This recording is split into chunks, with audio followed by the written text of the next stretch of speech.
Hello everyone, आज का हमारा जो टॉपिक है उसका नाम है बेस। ये वाला बेस नहीं जिसे आप समझ रहे हैं जो आप गाने में सुनते थे। ये वो वाला बेस है जिसको हम लोग कहाँ पढ़ते हैं, केमिस्ट्री के अंदर पढ़ते हैं। अच्छा, होते क्या है बेसिस?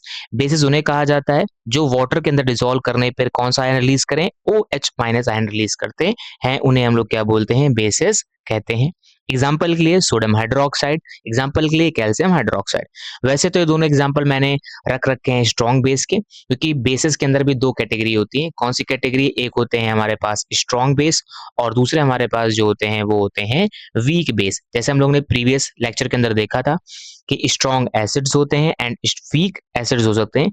सिमिलरली बेसिस के अंदर भी हमारे पास कुछ स्ट्रॉन्ग बेस होते हैं और कुछ हमारे पास वीक बेस की कैटेगरी के अंदर आते हैं। स्ट्रॉन्ग बेस कौन कौन है? Sodium hydroxide, potassium hydroxide, KOH भी होता है हमारे पास। कहाँ यूज करते हैं इसका? पेपर इंडस्ट्रीज के अंदर एंड इंडस्ट्रीज के अंदर इसका इस्तेमाल करते हैं। वैसे ही कैल्शियम हाइड्रोक्साइड का कहाँ पर यूज कर सकते हैं? व्हाइट वॉशिंग के अंदर, वाटर ट्रीटमेंट के अंदर एंड कंस्ट्रक्शन वर्क के अंदर भी हम इसका इस्तेमाल करते हैं। आई थिंक इतनी बात आप सभी लोगों को समझ में आई होगी। चलिए आगे बढ़ते हैं। कुछ real life examples of bases भी देख सकते हैं। जैसे bases are used in many everyday life के अंदर इसका इस्तेमाल करते हैं। जैसे क्लीनिंग के अंदर इस्तेमाल करते हैं, कुकिंग के अंदर इस्तेमाल करते हैं, मेडिसिन के अंदर इस्तेमाल करते हैं एंड फार्मिंग के अंदर इसका इस्तेमाल करते हैं। एग्जाम्पल कौन कौन है? लिक्विड सोप, जिसे लोग बोलते हैं sodium hydro oxide. Sodium hydro oxide शायद समझ जानते होंगे आप लोग, NaOH is use to make soaps and detergent बनाने में इसका इस्तेमाल किया जाता है। दूसरा है हमारे पास मिल्क ऑफ मैग्नीशिया, जिसे हम लोग बोलते हैं मैग्नीशियम हाइड्रोक्साइड, जिसका फॉर्मूला होता है MgOH का होल ट्वाइस। इसका इस्तेमाल कहाँ करते हैं? Is use as an antacid to relieve acidity, यानी एसिडिटी से हम लोग को बचाने के लिए, जैसे कभी कभी पेट में गुड़गुड़ाहट होने लगती है, उसको सही करने के लिए हम लोग इसका इस्तेमाल करते हैं मिल्क ऑफ मैग्नीशिया, या फिर हम लोग मैग्नीशियम हाइड्रोक्साइड का इस्तेमाल करते हैं। अब समझते हैं स्ट्रॉन्ग बेस कौन कौन से होते हैं। जैसे हम लोगों ने जब एसिड पढ़ा था, तो अगर आप लोगों को कुछ कुछ याद हो, एसिड्स उन्हें बोलते थे या स्ट्रॉन्ग एसिड उन्हें बोलते थे जो H प्लस आयन पूरा डिसएसोसिएट कर देते थे, यानी पूरा का पूरा H प्लस आयन रिलीज कर देते थे, उन्हें हम लोग बोलते थे स्ट्रॉन्ग एसिड। और जो partially H plus ion dissociate करते थे उन्हें हम लोग बोलते थे कौन सा? वीक एसिड बोलते थे। वैसे यहाँ होता है strong bases are which those base which completely dissociate in water to produce large number of hydro oxide ions, यानी OH माइनस जो रिलीज कर रहे हो, कैसे कंप्लीट पूरा डिसोसिएट कर दे रहे हो, उन्हें हम लोग बोलते हैं स्ट्रॉन्ग बेस। जैसे यहाँ पर एसिड में देख रहे थे कौन कौन होता है, जैसे सोडियम हाइड्रोक्साइड हो गया, KOH पोटेशियम हाइड्रोक्साइड हो गया एंड COH का होल ट्वाइस यानी कैल्शियम हाइड्रोक्साइड हो गया। पूरा का पूरा जब इनको वाटर के अंदर आप डिसॉल्व करेंगे, ये पूरा का पूरा OH माइनस आयन क्या कर देंगे? डिसएसोसिएट कर देंगे, इसलिए ये स्ट्रॉन्ग बेस की कैटेगरी के अंदर आते हैं। आई थिंक इतनी बात आपको समझ में आई होगी। आगे बढ़ते हैं। अगला है हमारे पास वीक बेस, जैसे उसका अपोजिट।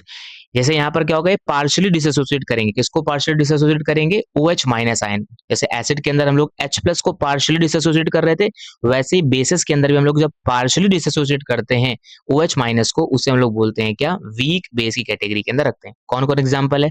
NH4OH यानी अमोनियम हाइड्रोक्साइड, MgOH का होल ट्वाइस यानी magnesium hydro oxide. I think इतनी बात आपको समझ में आई होगी। इसका यूजेस आप एक बार पढ़ सकते हैं, अभी मैंने ऊपर डिस्कस भी किया था।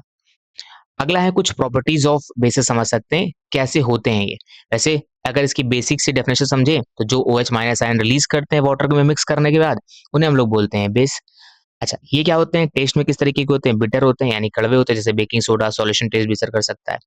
इनका टचिंग फील कैसा होता है? सोपी सा फील होता है। जब बेसिस फील स्लिपरी फील करते हैं, सोपी सा फील करते हैं। एग्जाम्पल के लिए सोप सॉल्यूशन फील स्लिपरी करता है। अगला जो बेस होता है ना, वो क्या करता है? रेड लिटमस पेपर को क्या कर देता है? Blue. But do not change blue litmus paper, यानी ये क्या करेगा? रेड लिटमस पेपर को किसके अंदर कन्वर्ट कर देगा? ब्लू के अंदर कन्वर्ट कर देगा। जैसे देखो, रेड को किसमें कन्वर्ट कर देगा? ब्लू के अंदर कन्वर्ट कर देगा। कौन? बेस। बट ब्लू को कुछ भी नहीं करेगा। अगला है हमारे पास इंडिकेटर्स में फिनोफ्थलीन। फिनोफ्थलीन क्या करता है? Basis turn phenolphthalein solution pink, यानी जो बेस होता है वो जो हमारा सॉल्यूशन होगा उसको किस कलर में चेंज कर देगा? पिंक कलर के अंदर चेंज कर देगा। मिथाइल ऑरेंज कैसा करता है? बेसिस टर्न कर देता है मिथाइल ऑरेंज सॉल्यूशन को कैसा? येलो कर देगा। ये हमारे पास कुछ बेसिस की प्रॉपर्टी होती है, यानी पहचानेंगे कैसे कि कौन सा बेस है या भी है भी नहीं। जैसे कुछ आपने एसिड रख दिया आपके सामने कोई चीज, और आपके सामने क्या रख दिया? बेस रख दिया, तो किस तरीके से आप आइडेंटिफाई करेंगे कौन एसिड है और कौन बेस है? तो आप किसका यूज कर सकते हो? लिटमस पेपर का यूज करते हो, फिनोफ्थलीन का यूज करते हो, या फिर मिथाइल ऑरेंज का आप यूज करते हो चेक करने के लिए। आई थिंक इतनी बात आप सभी लोग को समझ में आई होगी। क्या क्या यहाँ पर हम लोगों ने पढ़ा? पहला तो हम लोगों ने पढ़ा क्या? बेसिस के बारे में पढ़ा। अच्छा, बेसिस क्या होते हैं? जो OH माइनस आयन रिलीज करते हैं, कब? वाटर के अंदर। अगर वो कंप्लीट आयन रिलीज करेंगे तो वो चले जाएंगे स्ट्रॉन्ग बेस के अंदर। अगर वो कंप्लीट नहीं करेंगे यानी पार्शियली करेंगे तो वो चले जाएँगे इसके अंदर वीक के अंदर। अच्छा स्ट्रॉन्ग बेस कौन-कौन से होते हैं? KOH एक स्ट्रॉन्ग है और हमारे पास NaOH एक स्ट्रॉन्ग है। अच्छा वीक कौन-कौन सा है? जैसे MgOH का होल्ड वाइज़ हमारे पास इनका वीक देखने को मिलता है। फिर हम लोगों ने किसके बारे में पढ़ा? प्रॉपर्टीज़ के बारे में पढ़ा कि प्रॉपर्टीज़ किस तरीके की होती हैं बेस की। तो जैसे हमारे पास टेस्ट में कैसे होते हैं, बिटर होते हैं, प्लस ये हमारे पास ब्लू लिटमस पेपर को नहीं, रेड लिटमस पेपर को किसमें कन्वर्ट कर देते हैं, ब्लू के अंदर कन्वर्ट कर देते हैं। इतनी बात हम लोगों ने पढ़ी। कुछ में फेनोल्फ़थालीन भी पढ़ा और मिथाइल ऑरेंज पढ़ा। उसको एक बार आप दोबारा से देखेंगे, समझेंगे। आई थिंक इतनी बात आप सभी लोग को समझ में आए होंगी और इसी तरीके की वीडियो देखने के लिए हमारे साथ आप जुड़े रहिए और अगर आपको ऑफलाइन क्लासेस हमसे पढ़नी है, तो आप आ सकते हैं कहाँ पर? रामलला स्कूल के पास आ सकते हैं। वहाँ पर हमारी ऑफलाइन क्लासेस चलती हैं for class 10th and class 9th, class 8th यानी एट द एंड बोले तो फर्स्ट टू 10th तक हमारी पूरी क्लासेस चलती हैं। आज के लिए इतने रखते हैं, मिलते हैं आपसे नेक्स्ट वीडियो में। धन्यवाद।